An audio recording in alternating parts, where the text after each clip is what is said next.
digitaljamsessions.com. Hello and welcome to this Digital Jam session. Today we're joined for an International Women's Day special episode. We have with us once again Elena from Acorn Aspirations.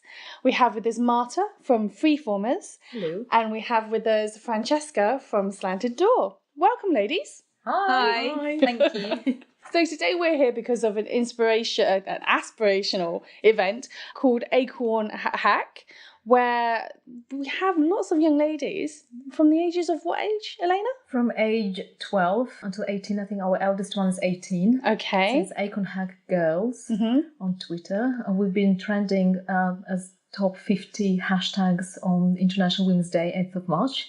We're trying to beat this today. We hope we will, with Marta's digital marketing skills and expertise. Yes. So, it sells itself. That's true. I wanted to come together today, ladies, to talk about really the future of women in this digital economy that's kind of emerging. You know, when we talk about Shoreditch or we talk about Tech City, or, you know, if you're in the US and you're talking about Silicon Valley and San Francisco, there is very much an emergence of young people who feel that entrepreneurship is a valid form of further education and the next step for them, rather than necessarily going on to college or university or further education. And in that scope, there seems to be a distinct lack of encouragement and lack of support necessarily for young women in this space.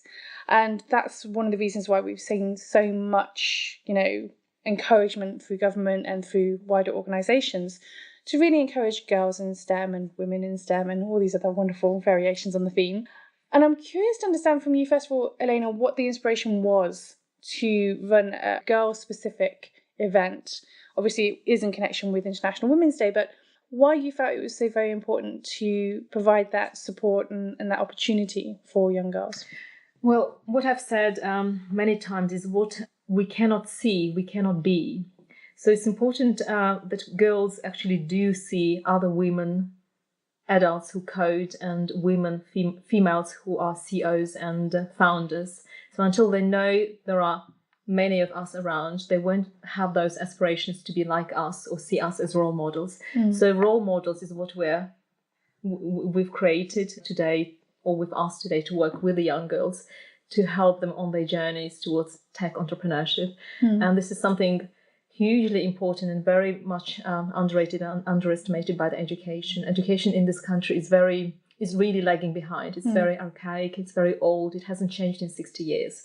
And it is very sad that the schools have turned into exam factories rather than encouraging that sort of creativity. And I think a style like hackathon/startup weekend, which is what we're doing today, is injecting that entrepreneurial and entrepreneurial spirit back into education or schools or into the minds of children, to show them what can be done with just two days. And we've had girls coming with no knowledge of code, aged 12, and creating the entire website within literally a few hours, with a bit of help, with some expertise from the likes of Martha and Jenny Brennan from Code Kingdom. And they've just created some amazing things, just a few hours. Wonderful. Which is inspiring. Well, this brings me to you, Marta, in terms of what Freeformers do. And I think it's incredibly important actually to explain what you do. Yes, definitely. It's a very wide spectrum, actually. So Freeformers are a social enterprise. That means that we have social good baked into our business model. So we get to work with amazing companies like Barclays and Bloomberg and so on, big world brands. And we go in there and help them drive their own digital transformation through the people, through letting people know about what digital is all about, how a website is made, how social media works, how digital marketing works, cybersecurity, all of those things in these really hands-on experiences. So they get to do that stuff. But we don't just reserve that for those corporate clients, because for every one of them that we train through our 1-for-1 program, we train a young person absolutely free in the same skills. But for them, for these young people, it means the chance to get employed and participate in the digital economy.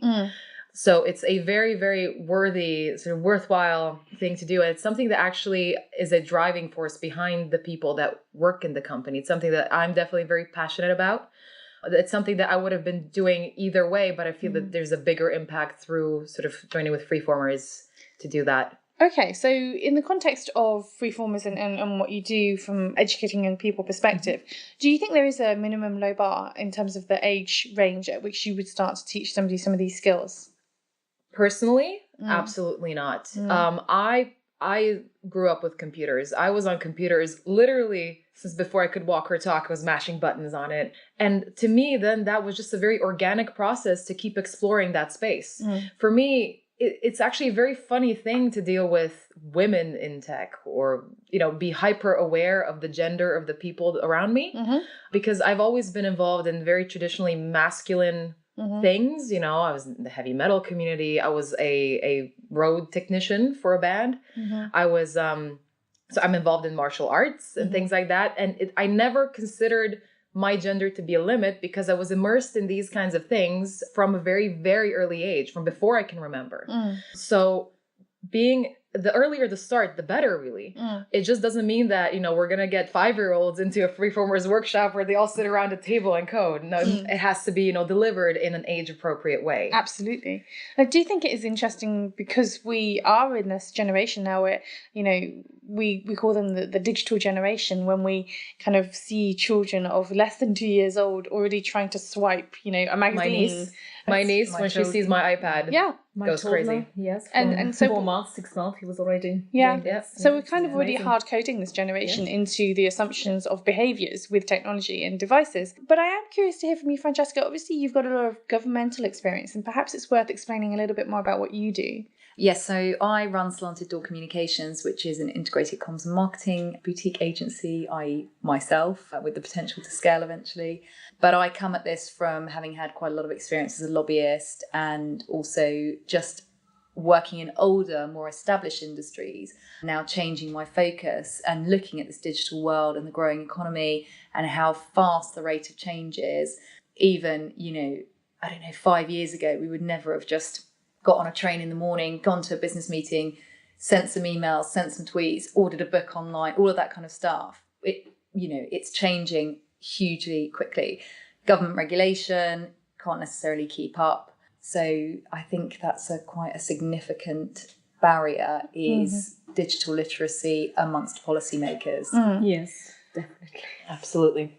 And from the perspective of these policymakers who are perhaps in need of a little bit of digital education, which is what they get from freeformers, I'm curious to understand what you think will be the most significant change, whether that's a cultural shift or whether that's a technological shift that needs to occur in order to facilitate this, older school kind of governmental and parliamentarians to really be able to understand actually how to connect with this, new digital generation. Probably more cultural than technological, because lots of MPs tweet and they tweet them. So, they're very active on social media. They've got a really good grasp. There's obviously a younger generation of parliamentarians coming up. But in my experience, that community is not as open as the communities which I now network in. So it's a very different, it still feels like a Westminster Village or a Brussels bubble. And so that needs to change. There's a lot of looking inwards still, I think, in government and parliament. And I think that needs to change significantly because the tech community is very open. So there's a lot that policymakers and parliamentarians can learn from the tech community, particularly with sharing information and networking and just building up contacts. I think we need to arrange an hour of code for all MPs in Parliament, just get them all in front of their laptops, coding for an hour. With the help of freeformers, just so that they understand how really easy it is and how incredibly creative it is and how it is so important that we make some significant changes in the whole curriculum, in the entire curriculum, and introduce programming as a must, like English, like maths, like science. It's got to be taught from a very early age, and every child leaving school has got to be digitally aware and digitally sort of understand what it is they're dealing with, because the world is becoming digital and we need to keep up. I was just going to say that very often we talk about how it's not about understanding everything about a certain topic, but it's understanding building blocks. It's understanding building blocks of the internet, of digital, and how you can put them together. It's not necessarily you creating those building blocks, but they are out there, and understanding how they work together is the level of knowledge that everybody should have. So take what you're saying as actually hugely fundamental and important, but I'm curious, just building on what Elena was saying, when we talk about integrating digital education into the curriculum and really educating from kind of day one, if you like, how do we circumvent the current, and I know I keep on coming back to this, but it feels important, the gender imbalance when we see, even at a young age, when kids are at, grade, whatever it might be, when they're 8 years old, for example, and a school teacher is saying to them, this isn't for you. It's not right because you're a girl, and actually you're probably not going to be interested in, engineering or technology or whatever those things are, when they're being given toys that are, much more, softer, shall we say, or everything's coloured pink or whatever that thing is. We're kind of inherently programming young people at a very early age to have that gender divide, whether it's something that's right or wrong, it still fundamentally happens, and it's not something that just a change in the curriculum is necessarily going to address. So I'm curious what your thoughts are on that. I think there has to be some fundamental cultural change. It doesn't happen overnight. It will take a while to happen. I think it just will happen eventually through our reiteration, constant talking about it, discussions, and teachers themselves have got to be trained in not creating those stereotypes. I think a lot of teachers already are on that right path, and we have a lot of agencies working externally outside of the schools that are trying to make a difference in that respect, which is fantastic. We almost have a movement at the moment trying to encourage that sort of break of stereotypes and working with girls and boys. So that's really important. So boys need to be part of that discussion. Absolutely. Which is incredibly important, because otherwise we won't be able to ever break those stereotypes. What have you got to say on that? Yes, absolutely. So I think there needs to be some looking back actually at the origins of where these gender stereotypes actually stem from. They come from very, very early days of humanity, of when we started forming societies, and our roles, male versus female, were very much based on certain physical characteristics. So to this day, women still tend to be slightly smaller than men. Men are the big brutish ones. They tend to be slightly more aggressive. And so on there's still certain us as physical beings have taken those stereotypes from society to society, right? From era to era. To this day, we're actually physically, our skills aren't as important as they were back then when we needed them to survive. We needed to organize in this way. Today, we're much more cerebral, and there's nothing that says a woman's cognitive abilities are that less able than a man. Like when it comes to weightlifting competition, of course, a guy is going to have a physical advantage usually. That's just biology, and not always. But now that we're talking about the mind, the same principles don't apply. And it still comes to us understanding that now we're working much more, cerebrally. And our society is based on this kind of principle now. And it's a huge shift that nobody really realized that happened. It only really happened in the last century or so, like in the last 150 years, let's say. And that in evolutionary terms, that's a very short amount of time. And it's going to take, I think, a few generations for this to fully transition. We are in a transitionary period. We're at the period of, we know what we need to do, but now we need the time to do it. Yeah. And all these initiatives, all these amazing hackathons like the one today, they're a step in the right direction, but they're not going to drive the thing over the line. We're never going to get that one news flash, boom, gender equality is now a thing. So when it comes to that, I think it's just a matter of working with every consecutive generation, and those generations are being generated, excuse the terminology, but generated every minute when somebody's born, every second, right? And we've already done so much to bridge this gap. I mean, just look at women's rights in the past 50 years. So I think we're doing the right stuff. I think we absolutely need to be critical of what we do and just keep that drive to keep getting more women into tech. At the same time, I would like to point out that for men, it's very much the same principle. Like if you're a guy and if you want to go into PR, you're gay. It's not. Men can't be emotional. They can't be. They can't exactly. Be, It goes both ways. Yes. We need to, or men can only be engineers. They can't be marketers. I mean, it's a wider issue, and I think we just need to keep things in perspective when it comes to these things, and just keep putting everybody from, again, a very young age, work on the curriculum, work on everybody. But this is a wider societal change that needs to happen that will feed into technology and every other area. Absolutely. So bearing in mind that this is a special episode for International Women's Day, what would be the one thing that you would like to see happen between now and next year's International Women's Day that you think can help to really drive some of that societal shift that we're talking about?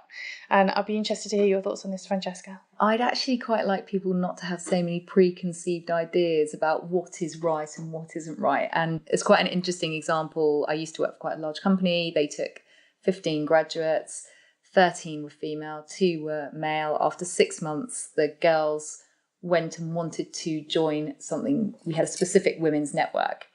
And the woman who headed up the network said, why do you need that? You're on the grad scheme. You've got loads of support. You know, once you've finished the program, you can, join with pleasure. But generally, you're in a good place. And they said, well, no. They said, our 2 male cohorts are already getting much further ahead of us because they do things like social things, like playing golf with our line manager. And actually those social norms where it's acceptable for men to do that sort of thing and network in a way that, whilst I might think it's acceptable, a lot of people come to the workplace still with preconceived ideas, and that starts pretty early on. So I'd like to see a change in that respect. Okay. And Delena, what would be your thoughts on this? I would definitely like to see some fundamental changes in the curriculum. I think there are some unnecessary subjects that are there, which have got to be substituted by what is necessary and what is really needed and what is going to provide kids with the jobs for the future. So I think I would definitely like to see foreign languages perhaps moved from curriculum and substituted by programming. That will give kids more time to spend solving problems using digital. And this way kids will be better prepared for the digital jobs in the future, because we do have the jobs, we just don't have the skills, and we need to nurture those skills from a very early age. So some fundamental changes in curriculum have got to be made for this to happen. So Okay. Personally, I would like to see efforts shift from positive discrimination. Seems to be the quick fix. Oh, let's just get this quota of women into the company and then we're done, right? It doesn't work that way. Back to your points, Francesca. The people still come in. Okay, yes, now we have more women, but our view of them is still the same. And it's often, I think we need to move to a place where initiatives and everything are actually gender agnostic.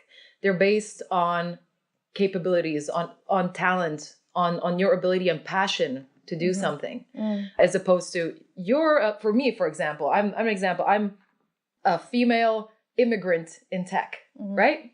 So I fill some kind of quota, but that's not why I should be getting the job. I should be getting a job because of my ability. And that strips away race, religion, any kind of gender or any kind of bias.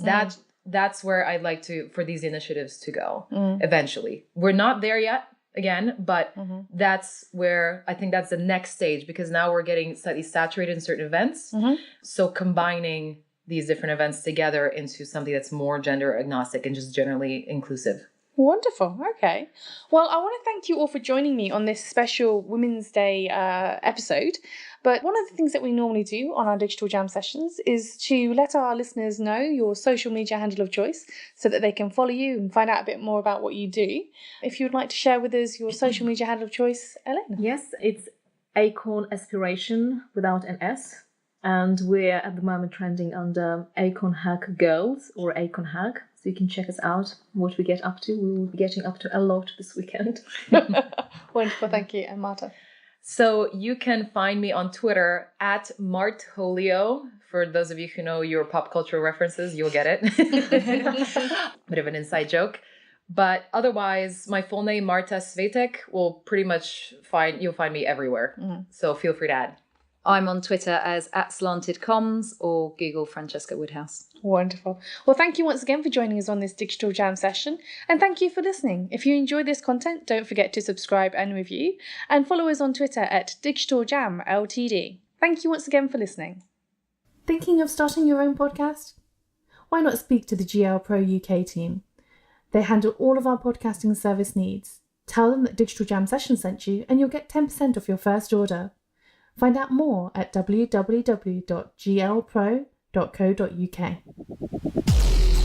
digitaljamsessions.com